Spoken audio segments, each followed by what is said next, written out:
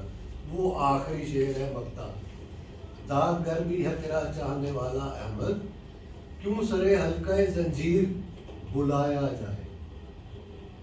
اب آپ دیکھیں کہ ابھی 2 دن پہلے پیشی ہوئی ہے، 2 دن پہلے بعد بھی پیشی ہو رہی ہے عدالت میں، تو وہ ایک طرف وہ کہتا ہے کہ میں اینٹی اسٹیبلشمنٹ ہوں، ہاں بلایا جائے، یہاں ہلایا ہے نا، تو میں کہہ رہا ہوں بلایا لگا دیں تو آپ کو عہد نظر آ جائے گا کہ 2 دن پہلے بھی پیشی ہوئی عدالت میں، 2 دن بعد بھی ہونی ہے، تو وہ صاف چھپتے بھی نہیں، سامنے آتے بھی نہیں، اسٹیبلشمنٹ کے ساتھ بھی ہے اور اسٹیبلشمنٹ کے اگینسٹ بھی ہے۔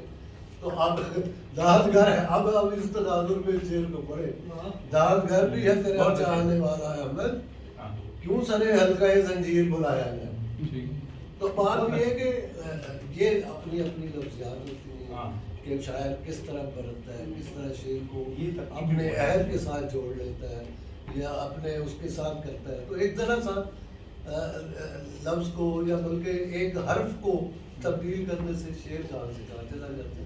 اسی طرح ان کا یہ جو مطلب میں پہلے بھی بات کر چکا ہوں، دوسرا شعر بھی ٹھیک ہے، لیکن یہ زندان والی بات اور پھر سکرات والا، اگرچہ کاسہ سکرات سے ویلڈ ہو رہا ہے، لیکن آپ نے یہی کہا ہے کہ زہر کی طرف آپ کا اشارہ چلا گیا، جبکہ آپ کہنا چاہتے ہیں سچ، تو وہ زہر کی طرف تو اشارہ اس میں ہمیں مل رہا ہے کیونکہ کاسہ سکرات ہے، تو کاسہ سکرات میں کیا تھا؟ زہر تھا، تو وہ تو سامنے آ رہا ہے، لیکن وہ طفل کی تہذیب کے حوالے سے آپ سچ کہنا چاہتے تھے تو سچ کے لیے کوئی اور سکرات کو ہٹا دیں، کچھ اور کاسہ جو بھی آپ بنا لیں تو شعر اس کا اچھا ہو جائے گا، کیونکہ اس طریقے سے میں سمجھتا ہوں کہ یہ بھی شعر بہت اچھا ہو سکتا ہے۔ باقی یہ عمر گزری یا ریاکاری مکاری، اب یہ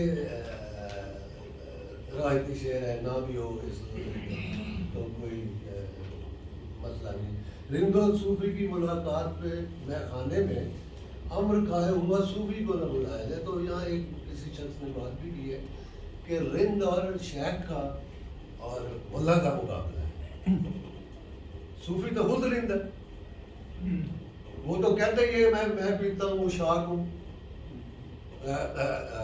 وہ کیا کہتے ہیں کہ ہر شاعر نے عشق کی شراب کا حوالہ دیا ہے، اور وہ جز عشق تو ہیچ نیست اندر دل ماں، عشق تو سرشتہ ہی رشتہ اندر گلے ماں، تو مطلب وہ اس طرح کے سے جو ہے وہ حوالہ ہے، اس کو آپ دیکھ سکتے ہیں۔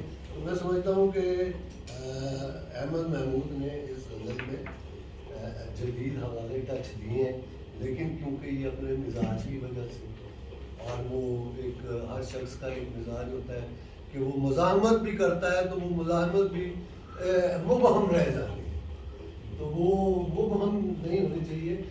ایک شاعر کا کم از کم یہاں ایک بات میں ضرور کروں گا کہ شاعر جب شعر کہتا ہے تو اس کا فرض ہے کہ وہ کم سے کم ایک ڈائمنشن تو دے جو مکمل ہو، اور 2 دینے والا اچھا شاعر ہوتا ہے، 3 دینے والا اس سے اچھا شاعر ہوتا ہے، اور پھر جو جس کے مختلف شیڈز نکلتے ہو اس کو ہم کہتے ہیں کہ یار یہ کمال کا شاعر ہے۔ تو بات یہ ہوتی ہے کہ وہ شاعر کا کام یہ ہے کہ وہ ایک اپنے شعر کی ایک پرت جو ہے، ایک ڈائمنشن جو ہے وہ مکمل ضرور دے۔ باقی قاری سمجھدار ہے، جو اگر وہ اس کو شعر نہیں بھی کہتا تو مختلف فنون کے ماہرین ہوتے ہیں، وہ اپنی اپنی ڈائمنشن خود نکالتے ہیں۔ تو وہ جو نئی تھیوری ہے کہ قاری بھی اپنی جگہ پہ ایک تخلیق کار ہوتا ہے، تو وہ تخلیق کار جو ہے وہ یہی ہوتا ہے کہ وہ اپنی ڈائمنشن نکالتا ہے۔ باقی جو کلاسکس ادب کے حوالے سے یہاں گفتگو ہوئی ہے اس میں میں سمجھتا ہوں کہ بہت سے سوالات بھی ہیں اور اس کے جوابات بھی ہیں. اگر اس کو ایک ایک کر کے ہم بیان کرنا شروع کریں تو رات گزر جائے گی. اور سحر گاہی کیا آپ نے لکھا مصرا؟ ہاں سحر گاہی کا تو وہ چلتی رہے گی. یہ اکیڈمک جو ڈبیٹس ہوتی ہیں یہ کبھی ختم نہیں ہوتی. نقاد جو ہے سب سے پہلا شاعر تو سب سے پہلا اپنا نقاد خود ہوتا ہے. جب وہ مصرے کی بنت کر رہا ہوتا ہے اس کے ذہن میں کئی مصرے آتے ہیں, وہ ان کو ریجیکٹ کرتا ہے, پھر کسی جگہ جا کے وہ ایک مصرے پہ اپنے آپ کو اس کے ساتھ ہم آہنگ کرتا ہے. جب وہ ہم آہنگ کر کے ہلکے میں آتا ہے تو پھر پتہ چلتا ہے کہ اس کی ہم آہنگی جو ہے وہ ٹھیک تھی یا نہیں تھی, کیونکہ دوسروں کی دانش تھی اس میں اور دوسروں کی جو نقاد ہے اس نے کہا تھا, برڈسورتھ نے کہا تھا کہ شاعر کے اندر کے نقاد کو اتنا مضبوط نہیں ہونا چاہیے کہ وہ اس کی تخلیق کار کو کھا جائے, اور تخلیق کار اتنا ڈھیلا نہیں ہونا چاہیے کہ وہ نقاد جہاں چاہے اس کو لے کے گھومتا رہے. تو بات یہ ہے کہ جو شاعر ہے وہ شاعر جو ہے وہ اپنے اندر ان بلٹ نقاد ہوتا ہے, اسے پتہ ہوتا ہے کہ میں کیا کہہ رہا ہوں, اور یہ چیز اس کو پالش کرتی ہے اس کا مطالعہ, کلاسکس کا مطالعہ, شعر فہمی اور شعر کو مختلف انداز سے دیکھنا, اور اس کے ساتھ جب وہ دیکھتا ہے تو پھر وہ اندر ہی خود ہی پالش ہوتا ہے. پھر ایک وقت آتا ہے کہ اس کو دوبارہ مصرع سوچنے کی ضرورت ہی نہیں پڑتی, وہ ایسے پانی کی طرح پھر وہ نکلتا ہے اور پانی کی طرح ہی پھر دوسروں پہ اثر بھی کرتا ہے. تو بہت سے شعراء ایسے, لیکن جب وہ ہمارے اکرم ناظری صاحب نے فوراً جو بیر نکالی, اگر وہ شعر کو اس بیر کے چکر میں پورا کرے گا تو وہ پھر چاشنی ختم ہو جائے گی, وہ جو شعر کی اپنی موسیقیت ہے وہ ختم ہو جاتی ہے. تو صرف رکن پورے نہیں کرنے ہوتے, بہت ساری چیزیں دیکھنی ہوتی ہیں, اس کا ردم بھی دیکھنا ہوتا ہے. اور پھر بات یہ ہے کہ ہر لفظ کی اپنی صوت ہے, اس کی اپنی آواز ہے, اس کا اپنا پورا ایک نظام ہے کہ آپ ایک لفظ کو ہٹا کے اس کی جگہ متبادل اسی معنی کا دوسرا لفظ اگر آپ لگا دیں وہ شعر پھیکا پڑ جاتا ہے, یا وہ اچھا لفظ لگا دیں جس کی صوت جو ہے ہر اعتبار سے مضبوط ہو تو وہ شعر زیادہ لگ جاتے ہیں اس کو. تو میں سمجھتا ہوں کہ شاعر کا یہ کام ہوتا ہے, اور یہ چیز جو ہے ریاضت سے آتی ہے اور کلاسکس کو پڑھنے سے آتی ہے. ایک ہی مضمون پہ 10 شعراء کے شعر اگر آپ پڑھیں پھر آپ کو پتہ چلتا ہے کہ یار یہ کس نے زیادہ اس پہ مہارت حاصل کی. تو مطالعے کی جو ہے وہ جاری رہنا چاہیے. میں سمجھتا ہوں کہ آج کی اتنی گفتگو کافی ہے, اور احمد محمود نے کم از کم ہمیں اپنے اسلوب میں جا کے, بلکہ بشیر حسین ناظم صاحب کا ذکر بہت آیا, سب نے کیا, میں نے بھی کیا, حریف نے بھی کیا, آپ سب نے بھی کیا. تو میں ناظم صاحب سے میری بہت ملاقاتیں رہی ہیں, فون پہ بھی مجھے 2 آدمیوں نے اپنی میری ادبی لائف بھی اب کم از کم 30 سال تو ہو ہی گئی ہے. تو اس 30 سال میں 2 شخصیات ہیں کہ جن کو وہ چلتی پھرتی ڈکشنریاں تھیں, اور اگر مجھے کسی لفظ کی سمجھ نہیں آ رہی اور وہ ہے تو میں فون کرتا تھا. ایک پشاور میں تھے خاطر غزنوی صاحب, ان کو فون کریں وہ فوری طور پہ اگر انہیں یاد نہیں ہوتا تھا وہ نکال کے کتاب نکال کے وہ مجھے اس کا مطلب بتاتے تھے کہ یہ ہے. اور دوسرے بشیر حسین ناظم صاحب, تو وہ ان کے ساتھ میں پوچھتا تھا ان سے فون پہ کہ جی یہ مطلب یہ لفظ ہے, اس کا نیگیٹو مطلب کیا ہے اور اس کا پازیٹیو مطلب کیا ہے. تو وہ دونوں ان کو پتہ ہوتے تھے اور وہ بتا دیتے تھے. بعض دفعہ آپ کو شعر میں اس چیز کا خیال رکھنا پڑتا ہے کہ آپ دونوں مطلب دینا چاہتے ہیں, ابہام پیدا کرنا چاہتے ہیں, نہیں کرنا چاہتے, کوئی لفظ ایسا آ گیا آپ چھوڑنا بھی نہیں چاہتے, رکھنا بھی چاہتے ہیں. تو وہ پھر اس میں پھر ظاہر ہے اساتذہ جو ہے ان کی محافل جو ہے ان کی صحبت جو ہے اور ان کے ساتھ کی ہوئی گفتگو جو ہے وہ ہمارے کام آتی ہے. اور پڑھنے سے تو بہت ساری چیزیں آپ پڑھ تو لیتے ہیں, ان سے شناسائی تو ہو جاتی ہے, لیکن ان ڈیپتھ جا کے تو پھر آپ کو مکالمے سے ہی بات سمجھ میں آتی ہے. اور یہ جو ادبی محافل ہیں کرنا بے ذوق ہے یا دیگر تنظیمیں جو اس طرح کے اجلاس کرتی ہیں، ان کا مقصد ہی یہ ہوتا ہے کہ ہم اپنے شعراء و ادباء کی اجتماعی دانش کو بھی دیکھیں اور اس کی روشنی میں اگر کوئی کمی رہ گئی ہے، کوتاہی رہ گئی ہے تو اس کو ہم دور کریں. بہت شکریہ. بہت شکریہ.